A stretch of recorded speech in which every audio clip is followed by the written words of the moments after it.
même pour ceux qui ne sont pas là, on peut leur souhaiter de se joindre à nous. Ils pourront se joindre à nous par l'enregistrement ou alors maintenant à fil ou par Zoom. Zoom, en fait, Zoom, c'est la gematria, la valeur numérique en hébreu du mot Zoom. Si on l'écrit Zain Vav Mem, Zoom, c'est 53. Et il y a un pasouk dans Irmiaou qui décrit la Géoula où tous les Juifs viennent se réunir, et y compris les tribus disparues d'ailleurs qui viennent se réunir, Yehuda et Israël. Et le pasuk dira Vayavo ou Yardav. Ils arrivent tous ensemble dans l'unité. Vayavo ou Yardav. Vayavo ou Yardav, la valeur numérique de cette expression Vayavo ou Yardav, ils viennent tous réunis. La valeur numérique, c'est Zoom, c'est 53. Donc, par cette technologie, Akadosh Baruch Hu veut peut-être qu'on se réunisse tous et qu'on puisse tous être ensemble. Certainement, dès que Mashiach viendra, bien, on sera tous réunis, chacun sans se déplacer. On pourra tous assister à son cours. Pour l'instant, en attendant, on peut être ensemble et se préparer et l'attendre. C'est ce qu'on va faire ce soir. Alors, nous sommes arrivés, vous savez, il y a un adage du premier rabbi de Lubavitch, l'Admor Hazaken, qui dit qu'il faut vivre avec son temps.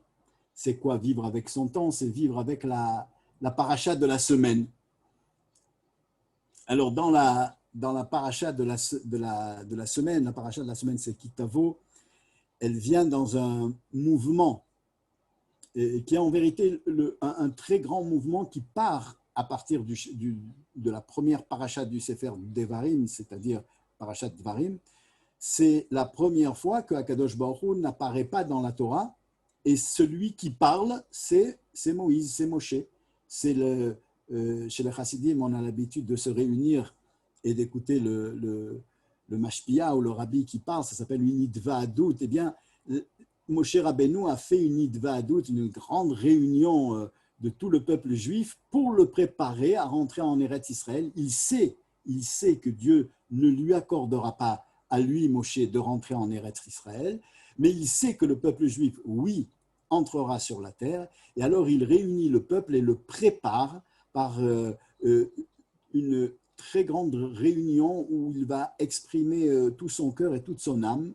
Moshe Rabbeinu, avant de disparaître, avant à nos yeux, eh bien, il déverse tout ce qu'il a dans le cœur et tout ce qu'il a dans l'âme pour préparer le peuple juif dans un dernier élan en rentrer en Eretz Israël et le préparer à affronter toute l'histoire jusqu'à la fin des temps avec la venue de Mashiach.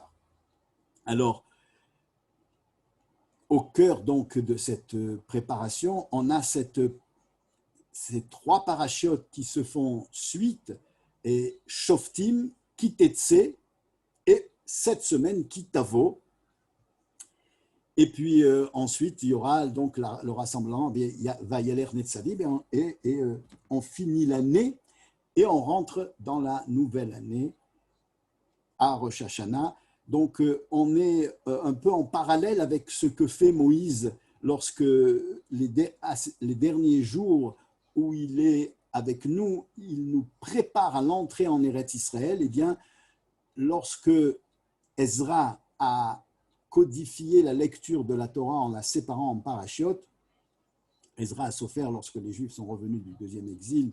Il a préparé, il a séparé en sections la Torah pour qu'on la lise selon un certain ordre, et il a pris soin, à l'instar de Moshe Rabbeinu qui avait pris soin d'annoncer ces trois parachiotes qui se suivent, la paracha de Shoftim, Kitetse, Kitavo, de préparer l'entrée dans la nouvelle année, c'est-à-dire à la fin du mois d'Elul, durant le mois d'Elul, lorsque nous nous préparons à rentrer dans la nouvelle année, à Rosh Hashanah, eh bien, on se prépare en lisant ces trois parachiotes aussi, tout le Sefer Devarim, et puis c'est surtout ces trois parachiotes qui sont Shoftim, Kitetse et Kitavo. Pourquoi je dis surtout ces trois parachiotes? Parce qu'on retrouve dans la Halacha, on retrouve d'abord dans le Talmud, dans la Maseret Sanhedrin, mais on va retrouver aussi dans la Halacha qu'il y a une mitzvah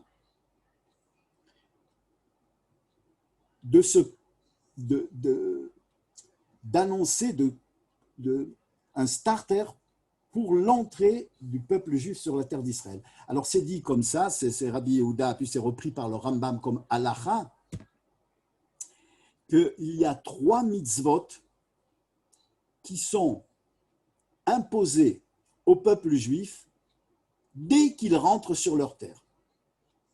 C'est l'introduction à l'entrée du peuple juif sur la terre d'Israël. Alors, chaque fois que le peuple juif va rentrer sur la terre d'Israël, il devra, avant tout, la première des choses, c'est réaliser ces 3 mitzvot. Et bientôt, lorsque nous retournerons tout le peuple juif sur la terre d'Israël à la fin de notre exil, qui va se terminer très, très, très rapidement, on espère avant la fin du cours qu'on sera dérangé pour préparer nos valises et venir tous en Israël, eh bien, il faudra pratiquer 3 mitzvot dès qu'on mettra les pieds sur cette terre. Lorsque tout le peuple est réuni, eh bien, ces 3 mitzvot, la première, elle correspond à la paracha de Shoftim, Som Tassim Alecha Meler, c'est-à-dire la mitzvah de nommer un roi. C'est la mitzvah que nous avons, la mitzvah centrale que nous avons dans la paracha de Shoftim. Et puis ensuite, une fois que le roi est nommé, eh bien, la deuxième mitzvah consiste à faire la guerre et à écraser et à effacer le souvenir de Amalek. C'était la fin de la paracha Kitetse la Milchama. La paracha, quand tu sortiras en guerre, elle se termine avec la guerre contre Amalek. On l'a lu il n'y a pas longtemps dans ce Shabbat à la synagogue.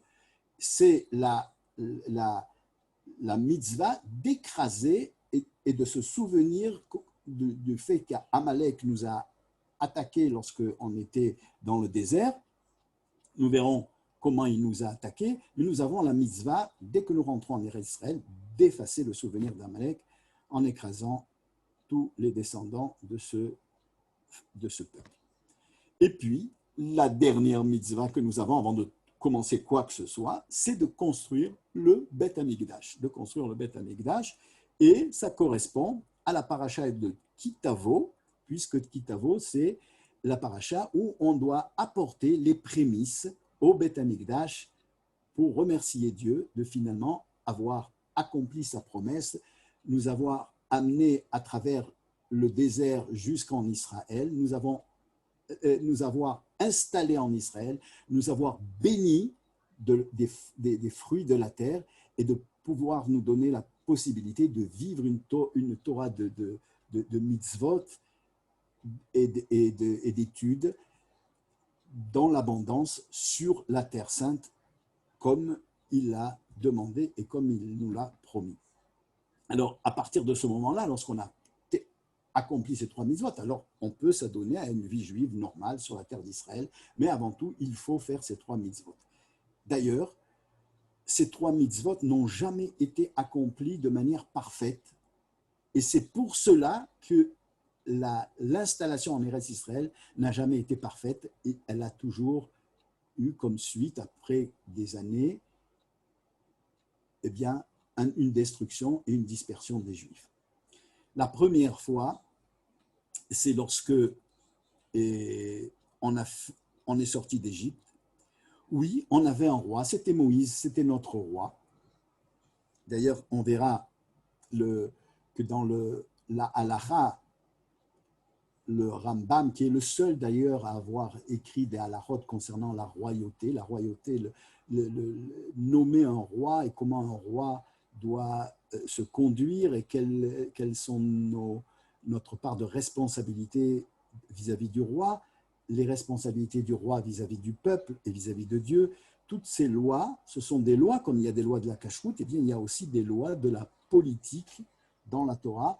On n'a pas eu l'occasion durant la galoute de les accomplir, puisqu'on n'avait pas de royauté juive, on était dispersés parmi les nations, mais lorsqu'on reviendra sur notre terre, eh bien oui, on accomplira ces mitzvot, et le Rambam explique dans ses lois que le roi, le dernier roi d'ailleurs, parce que le roi, il peut être de n'importe quelle tribu, sauf aujourd'hui où nous avons la promesse et la loi de nommer uniquement un roi de la tribu de Juda, des descendants de David Améler.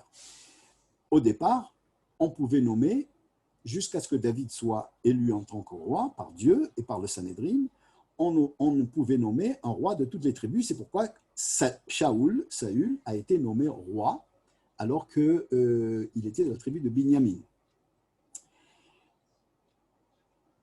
Le roi, c'est celui dans la Torah et qui va établir un règne, on peut dire, national de la Torah, de la Halacha sur la terre d'Israël et lorsque Mashiach viendra dans le monde entier.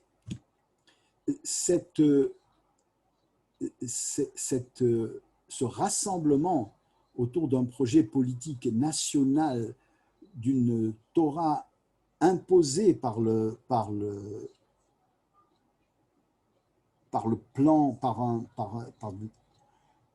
une institution pragmatique, c'est finalement ce que désire Dieu lorsqu'il crée le monde pour résider ici parmi nous, comme c'est écrit dans le Midrash Tantruma Parashat Naso, que Dieu a créé le monde pour résider ici parmi nous. Résider ici parmi nous, c'est que nous accomplissions tous, nous réalisions tous la volonté et la sagesse de Dieu sur la terre. Or, la sagesse de Dieu, c'est la Torah, sa volonté, c'est les mitzvot. Dieu réside sur la terre lorsque nous pratiquons la Torah et les mitzvot. Et plus la résidence est sur la terre, et plus le but de la création du monde, qui est que Dieu désire avoir une demeure ici, est rempli. En fait, le Harizal explique que si Dieu a créé le monde, c'est parce qu'il est bon, et il est même extrêmement bon, c'est-à-dire il est le summum, le top du bien qu'il peut y avoir dans le monde. Et la nature du bien, c'est de distribuer du bien autour de lui. C'est la nature du bien. Donc, tout seul, Akadosh Baruch Hu ne pouvait pas être lui-même, parce que sa nature est de faire du bien. Il fallait qu'il ait un partenaire à qui il pouvait faire du bien.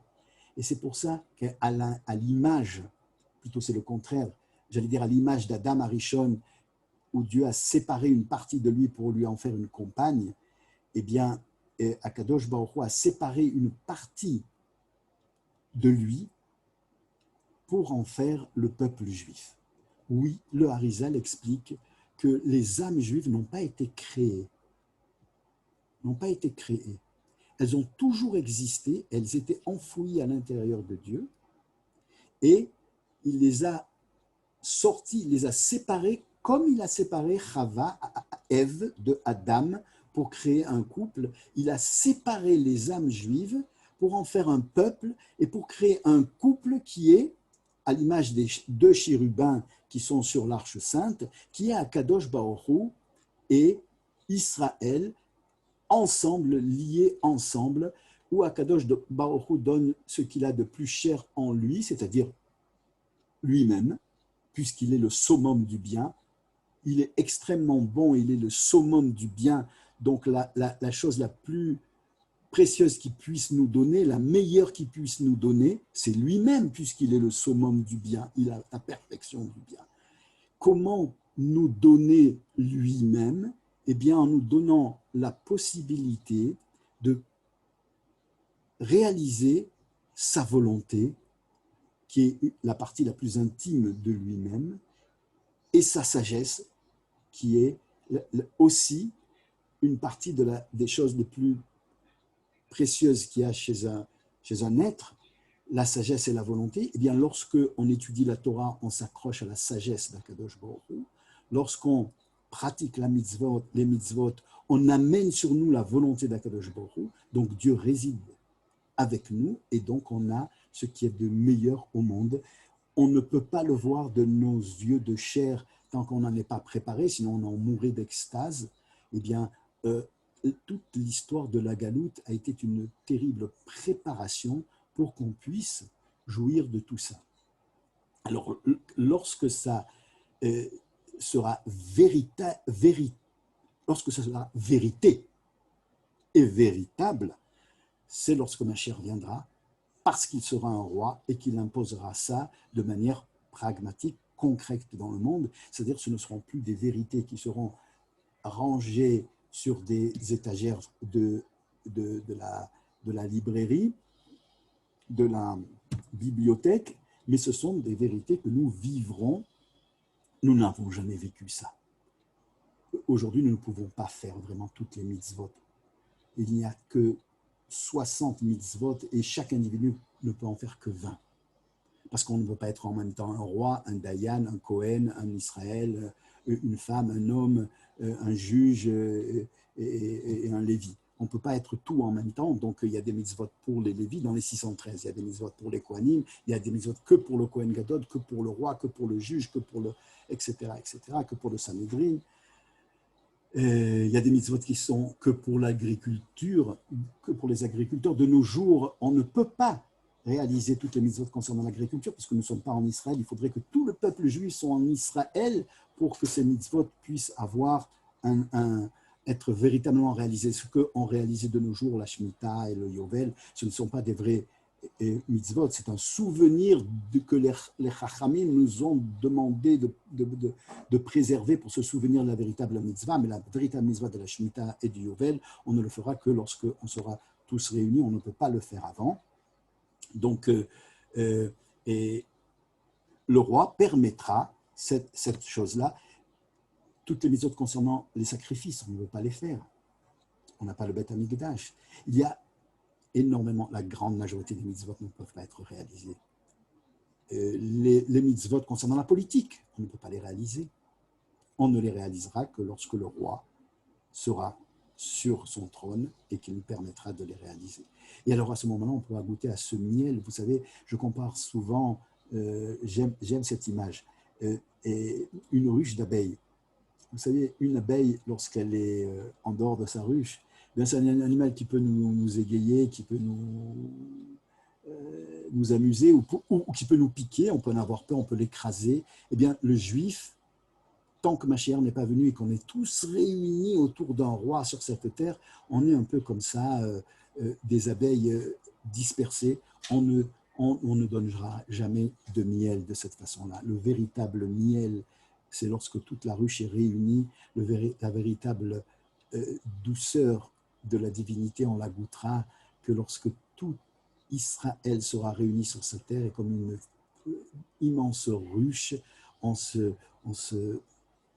pratiquera tous d'une manière unie la Torah et les mitzvot, et alors à ce moment-là, le monde entier goûtera du miel de la Torah, et ça, on ne l'a jamais vécu. Le véritable judaïsme, on ne l'a jamais vécu, on ne l'a jamais ressenti, on ne peut pas savoir ce que c'est. Ce n'est que lorsque ma chair viendra qu'on pourra le goûter, et ça, c'est la mitzvah du roi. Alors, nous, en tant qu'individus, nous n'avons pas la possibilité de réaliser ces mitzvot.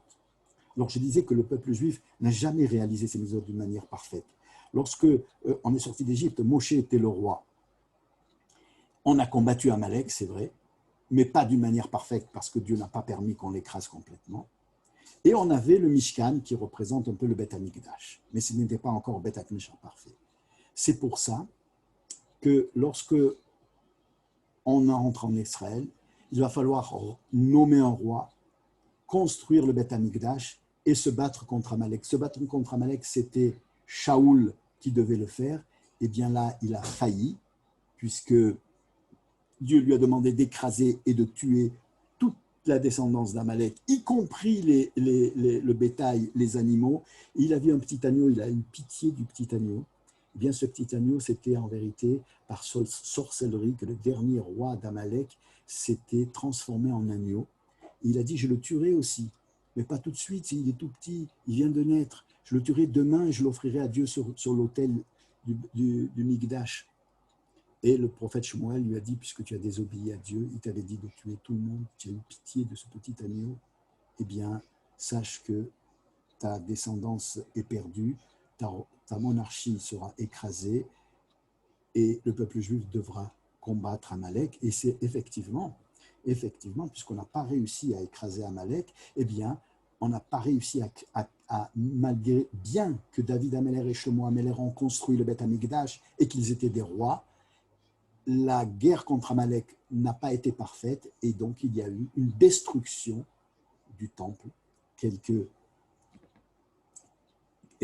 400 ans après qu'il ait été construit et le peuple juif est parti en galoute. Et là, il a dû se battre contre Amalek, c'était à l'époque de Purim. D'ailleurs, Aman est un descendant du roi Shaoul. Il vient faire le tikkun de ce que son aïeul n'a pas réussi à faire et il va se débarrasser d'Amalek avec la guerre avec Purim, où le Ahashverosh va permettre d'écraser tous les antisémites du royaume avec la grande victoire, la grande joie de Purim, où on va tuer des milliers de personnes antisémites dans le royaume de Ahashverosh, qui en fait était tout le côté civilisé de la planète. Et puis on retourne en Israël, et là on doit reconstruire le Beth Amikdash, on le reconstruit effectivement, et on doit nommer un roi, et là on ne nomme pas de roi. C'est le Sanhédrin, il y avait un roi de la descendance de David qui s'appelait Zerubbabel, il est membre du Sanhédrin, il est tzaddik gamour, il correspond à tous les critères du roi. Pour être roi, il faut être un très très grand tzaddik, il faut être un très très grand chacham, et il faut être oint par le Sanhédrin et oint par le prophète sous l'ordre divin et choisi par le Sanhédrin, sauf pour les descendants de David. Parce que du moment qu'un descendant de David répond aux lois de l'héritage de père en fils et qu'il est chacham comme David et qu'il est tzaddik comme David, automatiquement il est roi. Même s'il n'a pas le pouvoir, il est roi. Comme les Avdil, Alfé, Abdalot, sans aucune comparaison. Même après la Révolution française, il y avait encore les rois de France qui se succèdent. Je ne sais pas si de nos jours ça existe encore, mais lorsque j'étais enfant, il y avait des réunions de l'Action française.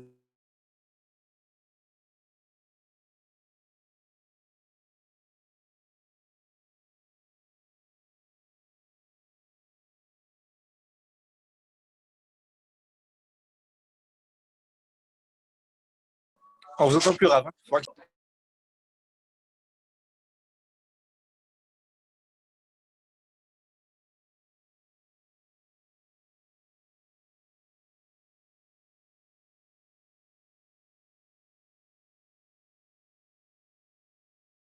Grave. On vous entend plus. Ah, voilà, ça reprend. Très bien. Allô? Oui? Ok. On ne le voit pas, mais il existe. Et donc, Zerubbabel aurait dû être mis sur le trône. Le peuple juif n'a pas voulu, n'a pas marché avec cette chose-là. Et puis, lui, il était tellement modeste qu'il n'a pas demandé le trône. Puis ensuite, il y a eu Hanouka.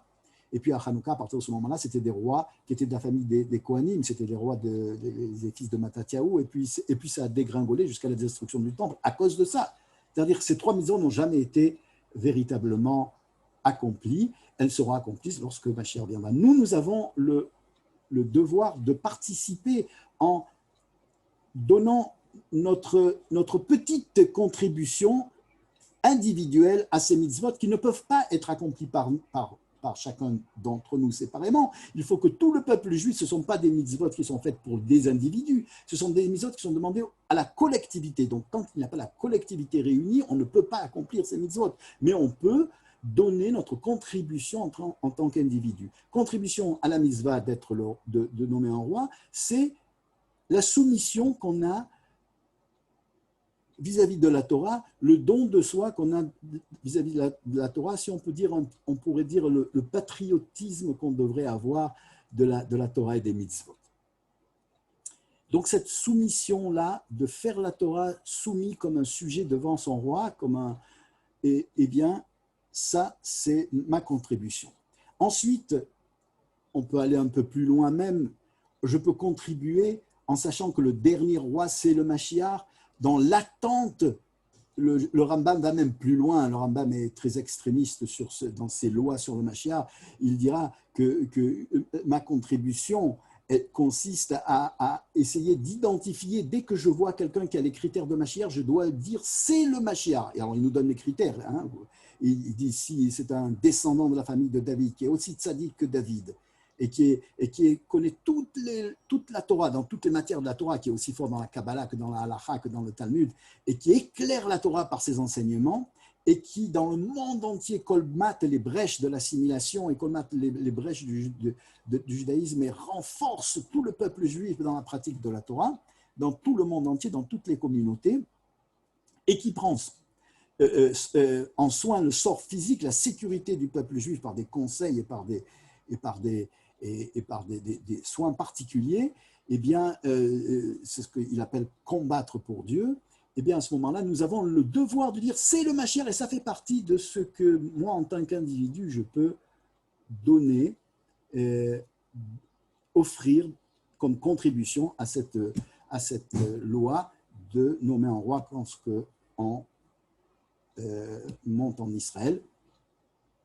Et le Rambam nous le dit, dès que vous pouvez identifier la personne, dites que c'est le Mashiach, même si ce ne l'est pas, dites-le, parce que c'est comme ça que Rabbi Akiva a fait pour Bar Kokhba, bien que finalement ce ne l'a pas été, mais il l'a dit. Et il faut le dire, il dit le Mashiach, jusqu'à ce qu'il soit assassiné, comme ça a été pour Bar Kokhba, ou que sa mission échoue. Tant qu'il n'a pas été assassiné, ou que son mission échoue, même si on ne le voit plus, il disparaît de nos yeux, eh bien, il faut continuer à dire que c'est le Mashiach. Ça, c'est notre contribution à nous, en tant qu'individus, à la première paracha. La deuxième paracha, c'est Kitetze la Milchama, c'est détruire Amalek. Qui c'est Amalek? Qu'est-ce que c'est Amalek? Amalek, c'est celui qui s'est précipité sur nous par antisémitisme sans aucune raison, en nous refroidissant de l'élan qu'on avait pour la Torah. Alors, il a créé un arrière dans l'avance. Il y avait l'arrière dans l'avance du peuple juif pour aller à la Torah, ceux qui étaient fatigués parce que il n'avait peut-être plus la flamme, parce qu'il avait été refroidi, il avait eu le safek, le doute, et c'est ça Amalek. Amalek, c'est Gematria Safek. Amalek, c'est étymologiquement, ça veut dire la rupture de la nuque. Melika, c'est quand on coupe la tête de la bête par la nuque, c'est-à-dire on coupe la colonne vertébrale, on sépare le cerveau, c'est-à-dire la théorie, ce qu'on a compris, ce dont on adhère avec d'une foi parfaite avec ce que l'on ressent. Lorsque je sais que chaque juif est aimé d'une manière infinie par Dieu, est-ce que lorsque je vois un juif dans la rue, je ressens que c'est la chose la plus précieuse que Dieu a au monde? Lorsque je me vois à moi, est-ce que je ressens que Dieu m'aime que Dieu est là devant moi? Oui. Si je vous demande, est-ce que Dieu est là? Oui, il est là. Est-ce que je le ressens véritablement? Alors là, il y a Amalek. Je sais que la Torah m'interdit d'ouvrir mon magasin Shabbat. Et je suis coiffeur, je suis chauffeur de taxi, et c'est là que je vais gagner le plus d'argent. Il faut bien que je nourrisse mes enfants. Lorsque Abraham est arrivé en Israël, il est arrivé avec une foison de personnes qui l'ont accompagné parce que, idéologiquement, ils adhéraient à Abraham. Et puis lorsqu'Abraham disparaît, eux aussi s'en vont, retournent chez eux et abandonnent la philosophie d'Abraham, et Yitzhak, son fils, se retrouve seul. Pourquoi, nous dit le Midrash? Parce que lorsqu'ils étaient à Abraham, ils adhéraient d'une foi parfaite à tout ce que disait Abraham. Abraham les nourrissait, ils n'avaient pas besoin de travailler. Une fois qu'Abraham a disparu, la nourriture gratuite, eh bien, elle a aussi disparu. Et alors, il a fallu cultiver les champs. Et pour cultiver les champs, il faut du soleil pour que le blé pousse. Et puis de la pluie. Alors, il est bien gentil, Abraham, il est merveilleux, Yitzhak, on les aime vraiment, ils ont raison sur toute la ligne. Mais il faut penser à nourrir nos enfants. Et pour ça, il faut de la pluie. Alors je vais prier le Dieu de la pluie. Il faut du soleil. Je vais prier le Dieu du soleil. Excusez-moi, Abraham, excusez-moi, Yitzhak, mais je ne peux pas faire autrement, il faut que je nourrisse. Voilà, c'est ça, Amalek. C'est le safek. C'est ce qui coupe la théorie de la pratique. C'est ce qui fait que je peux être enflammé dans un cours de Torah, et puis après, je peux me disputer avec ma femme, mes enfants, mes voisins, mes amis, lorsque je rentre à la maison. Je peux faire un exposé sur la grandeur de l'amour et de l'ardoute et de l'unité dans le peuple juif. Mais vous savez, il y a la blague sur une île déserte, on a retrouvé 3 synagogues. Alors, il y avait le Robinson Crusoe, et on lui a dit, il était juif, et on lui a dit, qu'est-ce que c'est? Alors, il a dit, j'ai construit 3 synagogues. Alors, il a dit, pourquoi 3 synagogues? Il dit, ben, ça, c'est pour le Chol, c'est pour les jours de la semaine, ça, c'est pour le Shabbat et les fêtes. Il lui dit la troisième, je suis fâché avec eux, je n'y vais jamais. Alors, malheureusement, certains pourront faire des discours sur l'unité et dans la pratique. Est-ce que on ne va jamais se disputer avec le voisin? Est-ce qu'on se sent véritablement un peuple uni? Est-ce qu'il n'y a pas de différence? Est-ce qu'on ne va pas... C'est ça, Amalek. Détruire Amalek, c'est il n'y a pas de safek.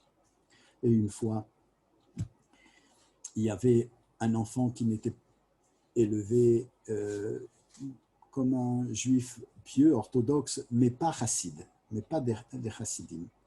Et comme le rabbi de Lubavitch était à New York, avait proposé que tous les enfants juifs se réunissent et il voulait faire un discours devant tous les enfants et pour les enfants, et bien comme cette famille-là, qui n'était pas des chassidim, c'est des orthodoxes, mais pas des chassidim, mais pas des Chabad, ils avaient envoyé leurs enfants dans les tzivot Hashem, dans les centres aérés de Chabad, et donc le jour de la réunion, l'enfant est venu, il est retourné chez son père, qui était même pas du tout chassid de Lubavitch, et il a dit, papa, c'est merveilleux, c'était fantastique, le rabbi. Alors le père a dit, bon, je veux bien te laisser aller là-bas, mais pas à ce point de dire le rabbi, c'était fantastique. Qu'est-ce qu'il y avait de si extraordinaire? Et moi aussi, je suis un grand rave, et puis autour de nous, il y a aussi des grands rabbinim. Pourquoi c'est si extraordinaire? Non, papa, il a parlé de Mashiach. Il a dit que le Mashiach va bientôt venir, qu'il faut se préparer, le Mashiach. Alors, le papa, il dit, mais moi aussi, dans tous mes discours, je finis en parlant du Mashiach, je parle de Mashiach. Et bien sûr, et dans la Tfila, on ne parle que de Mashiach, on parle de Jérusalem, on parle du Mashiach, on parle de Etzemar David Avdecha, des Bonnet Yerushalayim, dans toute la Hamida, c'est pratiquement cela. Ah ben, le papa, c'est pas pareil. Il dit, pourquoi c'est pas pareil? Non, papa, mais lui, c'est pour de vrai. Alors, c'est ça Amalek. Amalek, c'est la Torah et tous les enseignements de la Torah, c'est pour de vrai. C'est pour de vrai. Mashiach, c'est pour de vrai. Lorsque le rabbi dit qu'on a terminé tout, le rabbi de Lubavitch dit qu'on a terminé toutes les choses qu'on avait à réparer du temps de la galoute, on n'a plus rien à réparer. Et la seule avodat Hashem doit consister aujourd'hui à se préparer, par la Torah et les mitzvot et l'étude, à l'arrivée de Mashiach. Que notre vie soit une immense réception pour recevoir le Mashiach. Mais si c'était ça, on n'aurait aucun problème. On vivrait toujours dans la joie et dans l'enthousiasme. Qu'est-ce qui fait que, malgré tout, on sent parfois des difficultés? C'est Amalek. c'est que, comme dirait un grand philosophe, le chemin à parcourir entre le cerveau et le cœur, c'est un très, très, très long chemin. Nous, ce que la Torah nous dit, ça doit être un chemin extrêmement rapide et total, sans aucune perte. Ça, c'est Amalek. Et puis, il y a Kitavo. Kitavo, c'est le Beth Amikdash. Or, on sait qu'est-ce que c'est le Beth Amikdash. On sait qu'il a été, on ne l'a pas, et comme dira le texte, et il y a un film où on voit le rabbi de Lubavitch qui rentre dans une très, très grande colère. C'est peut-être la seule fois que j'ai vu le rabbi aussi en colère. Il dit, mais lui qui vit dans une époque où le Beth Amikdash n'a pas été reconstruit, c'est comme s'il voyait le Beth Amikdash détruit. C'est comme si aujourd'hui il voyait le Beth Amikdash être détruit devant lui. Et on continue à vivre comme si de rien n'était. Et là, le rabbi rentre dans une... Et il crie, mais bouleversez le monde! Si le Beth Amikdash vient d'être détruit aujourd'hui, mais bouleverser le monde, c'est la Torah de vie, c'est la Torah de vérité. Une Torah de vie, une Torah de vérité, pas une Torah, comme on disait tout à l'heure, de bibliothèque. Ça, c'est la guerre contre Amalek. Détruire le doute, le safek, le refroidissement de l'enthousiasme, ça c'est Amalek. Il y avait une fois le rabbi le Maguid de Mezrich, qui marchait avec ses élèves, et puis il y avait une rivière, et la rivière, elle était gelée. Et les chrétiens avaient gravé que Dieu préserve une croix sur la glace. Et les élèves ont posé la question au maître, et ont dit, Rabbi, on dit que l'eau, c'est le symbole de la Torah. Comment peuvent-ils creuser dans le fleuve glacé, dessiner cette forme? Il dira, vous remarquerez que si le fleuve était chaud, jamais ils auraient pu graver cette forme. Ils l'ont gravé parce que c'était de la glace. Eh bien, l'eau, elle représente la Torah, c'est vrai. Mais si c'est une Torah qui est vécue de manière glacée, on peut, chas shalom, dessiner même quelque chose de négatif sur la Torah. Il faut vivre le judaïsme de manière enflammée. Et pour revenir à la paracha de Kitavo, le Beth Amikdash détruit, on sait pourquoi. On sait pourquoi. C'est à cause de la haine gratuite. J'ai répété 2 fois, on sait pourquoi, parce que il y a dans la Gemara Yuma, à la page 9, où on nous apprend pourquoi le Beth Amikdash a été détruit, une question qui se soulève.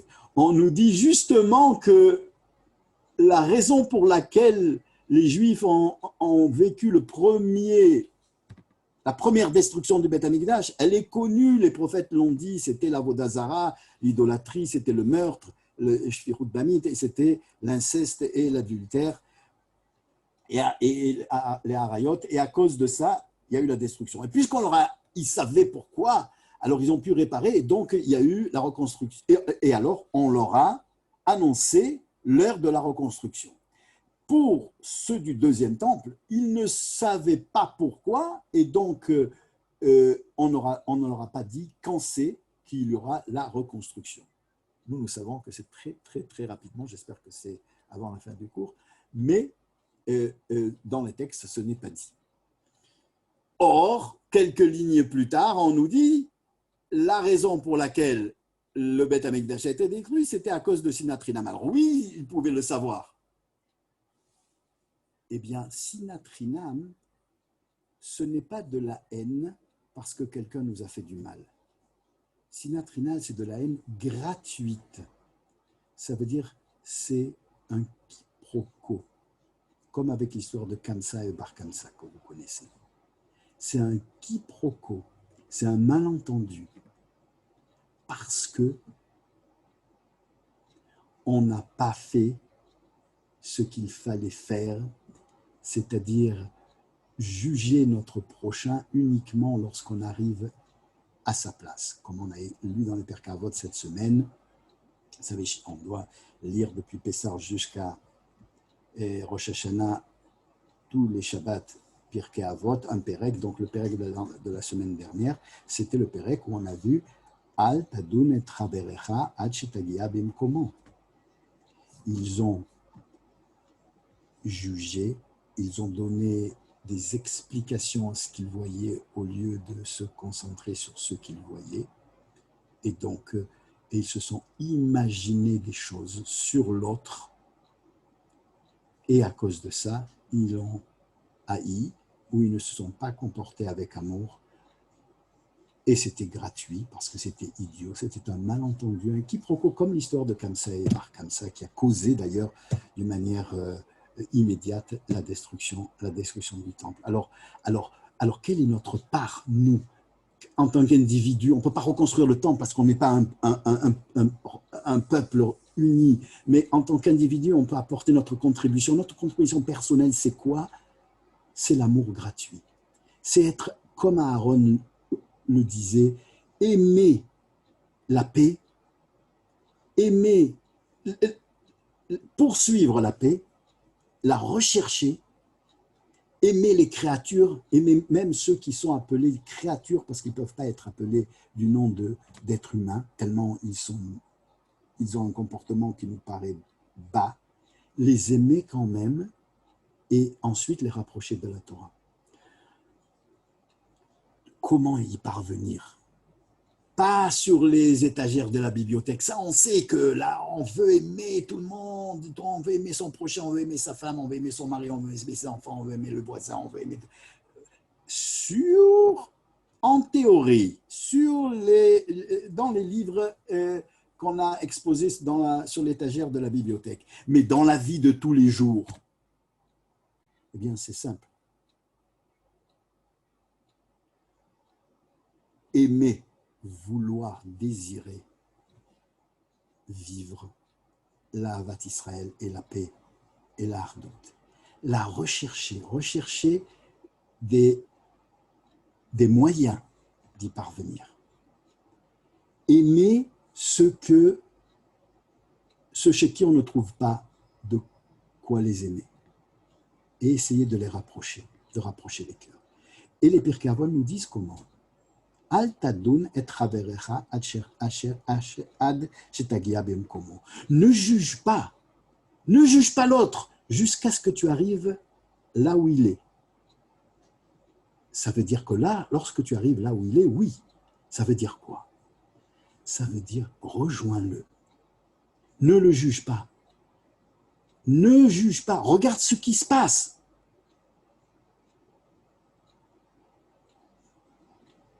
Une fois, on a demandé à des élèves qui n'aimaient pas leur directeur, pourquoi vous ne l'aimez pas? Alors il y en a un qui a dit parce qu'il a une grande gueule. Est-ce qu'on a posé la question, est-ce qu'on a demandé la taille de la tête du directeur? Non. Il a une grande gueule, c'est un jugement. Tant que tu n'es pas directeur et responsable de autant d'élèves, tu n'as pas le droit de juger. Si tu juges, eh bien, tu as tout perdu. Regarde les faits. Qu'est-ce qu'il fait? Lorsqu'on regarde les faits et qu'on ne juge pas, on n'apporte pas d'appréciation, de jugement, d'explication à ces faits, eh bien, à ce moment-là, il n'y a plus qu'un pas à faire, c'est de le rejoindre, d'aller là où il est Liot bimkomo, et à ce moment-là, oui, une fois qu'on est relié, qu'on est rejoint, on l'a rejoint dans ses besoins, dans ses peines, dans ses quêtes, alors à ce moment-là, oui, on peut l'aider. Et ensemble, on peut bâtir et le lien devient fécond. Quand on parle de défaut de communication, en hébreu, communication, ça se dit tikshoret, c'est-à-dire le moyen de se lier à l'autre. Lorsque deux présidents ou candidats à la présidentielle font un débat télévisé, ce n'est pas de la communication. Ils ne sont pas en train de communiquer. Ils sont en train, l'un d'attaquer l'autre, l'un de juger l'autre, l'un de s'imaginer ou de faire imaginer ce que va faire l'autre. Communiquer, ça veut dire se rejoindre, se lier ensemble.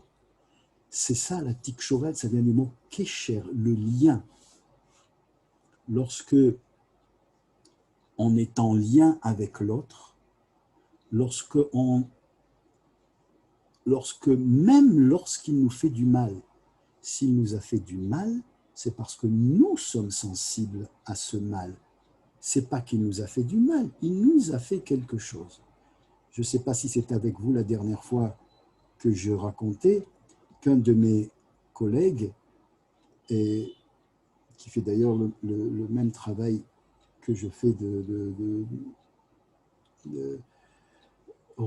faire rejoindre les gens qui se sont séparés, que ce soit les couples, que ce soit les familles, les enfants et les parents, que ce soit dans les communautés, que ce soit dans l'entreprise. Eh bien, il me racontait qu'il était dans le métro et puis que quelqu'un est venu et il était un peu au milieu dans le couloir et que quelqu'un est venu et lui a donné un coup terrible, violent sur l'épaule. Il lui a presque arraché l'épaule et puis il est parti comme si de rien n'était. Et il a dit, sur le moment, j'ai senti une boule de haine qui m'est montée. Je me dis, mais qui c'est cet imbécile qui peut faire une chose comme ça? Mais il se croit pour le roi du monde. Il passe à travers comme ça, comme s'il était le seul au monde, sans dire pardon, sans rien du tout, comme ça. Il a le droit d'arracher l'épaule de quelqu'un. Et il a senti une boule de colère comme ça. Et puis, il avait envie de le dévisager. Il s'est tourné et il s'est aperçu que c'était quelqu'un avec des lunettes noires et une canne blanche. Il était aveugle. Il ne pouvait pas le voir. Il a tout de suite compris ce que ça veut dire. Ne juge pas quelqu'un jusqu'à ce que tu te retrouves à sa place. Qu'est-ce qui a fait que la haine lui est montée dans le cœur? Et s'il ne l'avait jamais vu, s'il ne s'était jamais aperçu que la personne était descendue du métro, il l'aurait haï toute sa vie, ou du moins jusqu'à ce que la colère soit apaisée. Est-ce que c'était justifié? Non, c'était ce qu'on appelle de la haine gratuite.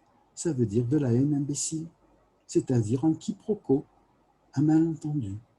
Kamsa et Bar Kamsa. Kamsa a été invité, il n'est pas venu. Le valet du maître de maison qui avait invité Kamsa s'est trompé à donner l'invitation à Bar Kamsa. Bar Kamsa la reçoit, il va s'asseoir à la table d'honneur et le maître de maison lui dit « Sors !» Il dit « Mais non, mais ne me fais pas cette honte devant tout le gratin de Jérusalem, ne me fais pas sortir, sors !» Pourquoi il lui dit « Sors » ? Parce qu'il se dit « Je sais, lui, je ne l'ai pas invité, il vient ici pour m'humilier parce qu'il sait que nous sommes en guerre. Nous sommes en bis-bis, nous sommes en dispute. Alors il vient pour m'humilier devant tout le monde, eh bien je le fais sortir. » Et lui, Bar Kamsa, qui voit cette chose-là, il dit, je te paye mon repas, mais ne me fais pas ça. Il lui dit, sors, je te paye la moitié de tout le repas de toute la communauté. Je te paye tout le mariage, toute la soirée, je te la paye. Sors. Il est sorti et il est allé dénoncer les Juifs aux Romains, et à cause de ça, le Beth Amikdash a été détruit. Pourquoi il ne lui a pas montré le carton d'invitation? Parce qu'il est sûr, il interprète, il est sûr qu'on l'a véritablement invité pour l'humilier en public et le faire sortir devant tout le gratin des Chachamim et des riches de Jérusalem. Il est sûr, il a la preuve, il le pense. S'il le pense, c'est évident que c'est ça. Si je pense, c'est que j'ai raison. C'est scientifique. Hein? S'il n'avait pas jugé, s'il n'avait pas interprété, il regardait les faits, il voit quelqu'un en face de lui qui a un grand besoin de ne pas le voir, quelqu'un qui est en désarroi et qui, de manière extrêmement maladroite, exprime son désarroi en disant « Sors, rejoins-le ». Rejoins-le, unis-toi avec son désir, avec son désarroi, avec son besoin. Parle-lui, dis-lui, je veux comprendre, je suis avec toi de tout cœur, certainement que tu es mal à l'aise de me voir, tu peux m'expliquer? Et il lui aurait dit, mais je ne t'ai pas invité, pourquoi tu es venu? Alors il lui aurait dit, ben, oui, tu m'as invité, voilà l'invitation. Et l'autre, il aurait dit, ouais, c'est une erreur, pardon. Non, il est sûr qu'il a invité, il interprète, il est sûr qu'il a invité, il juge, c'est une pourriture, il m'a invité pour me faire sortir devant tout le monde. Et l'autre aussi, le maître de maison, il aurait pu lui dire, tu es ici alors que je ne t'ai pas invité, tu veux me payer la moitié, tu es prêt à payer, mais pourquoi tu es venu? J'aimerais te rejoindre, te comprendre, tu n'as pas été invité, tu es quand même venu et tu désires me payer la moitié, même toute la séouda, toute la réception. Je veux te rejoindre, je veux la donet raveri, la donet raverecha achitagia bimkomo, je veux la gia bimkomra, je veux te rejoindre, je veux arriver là où tu es, je veux te comprendre. Tu peux m'expliquer? Il aurait dit, mais bien sûr, j'ai été invité, c'est tout. Et l'autre, il aurait dit, mince, pardon. Et on serait encore avec le Beth Amikdash, peut-être. En tout cas, c'est évident que même ça, on l'a réparé. Même ça, on l'a réparé. C'est-à-dire que même la haine, on a eu tellement d'occasions de s'unir malgré, à cause, et peut-être même malheureusement grâce à tous les pogroms qu'il y a eu, à toutes les guerres qu'il y a eu, les Juifs sont unis, ils veulent s'aimer. Bien sûr, la galoute est très difficile, alors on ne sait pas trop, on est très très maladroit dans notre communication, dans nos rapports avec, mais dans le fond, on est tous bons et on veut être bons et on veut. Ce qui nous reste à faire, nous dit le Rabbi, puisque tout a été réparé, même ça a été réparé, c'est de vivre cette Avat Israël, cet amour du prochain, de vivre cette ambiance d'unité et de paix qu'il y aura lorsque Mashiach viendra et qu'on pourra reconstruire le Beth Amikdash. Dans la vie de tous les jours, encore une fois, pas alignés comme des beaux livres sur les étagères de la bibliothèque, mais dans la vie de tous les jours, dans la poussière, la saleté de la vaisselle dans la cuisine avec son épouse, avec ses enfants et les chaussettes qui traînent par terre, avec ses voisins qui étendent le linge qui coule sur notre lessive, ou avec le voisin qui a le juif qui a construit une terrasse qui me couvre, qui me fait de l'ombre, etc. Vivre avec celui qui m'a pris la place à la synagogue, vivre dans l'entreprise avec les juifs, les concurrents, dans l'ambiance de cette Avat Israël, de ce miel délicieux lorsque tous les juifs seront réunis, qui pratiqueront la Torah sans aucun doute avec leur roi et le Mashiach reconstruit. et le Beth Amikdash reconstruit.